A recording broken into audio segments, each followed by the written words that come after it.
ഇനിയിപ്പോ എന്താ ചെയ്യാ? 1-ാം തീയതിക്കുള്ളിൽ ഹാജരാവണമെന്നാ ഉത്തരവ്. ഈ ആഴ്ച അവസരം പോവും. ഓരോ യോഗേ ഉത്തരവ് മടക്കിയേക്കാം, അത്ര തന്നെ.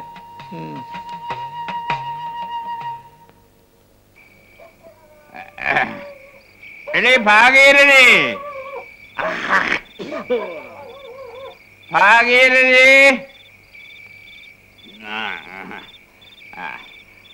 എടി ഭാര്യേ, ഇങ്ങടുത്ത് വാടി. എന്തിനാടി പതുക്കെ ആക്കണത്?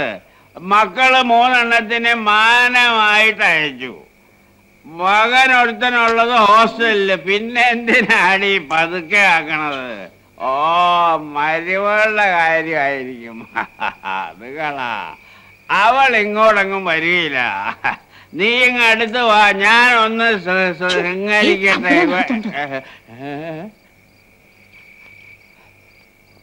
കണ്ടില്ലായിരുന്നേ, തിരുവുള്ളക്കേട് തോന്നരുത്. കുട്ടി എങ്ങനെ? കല്യാണത്തിന് അന്നൊരു നോക്ക് കണ്ടു, പിന്നെ കാണാറുണ്ട് അകത്ത് എവിടെയോ ഒരു നിഴല് പോലെ. ആ കുട്ടിക്ക് 2 അനുജത്തിമാരും കൂടി ഉണ്ട് അല്ലേ? കോലോത്തെ സഹായം കൊണ്ട് അവരെ കൂടി ഇറക്കി വിടാനാവും മോഹം. അത് ഞാൻ കൂടി വേണ്ടേ തീരുമാനിക്കാൻ?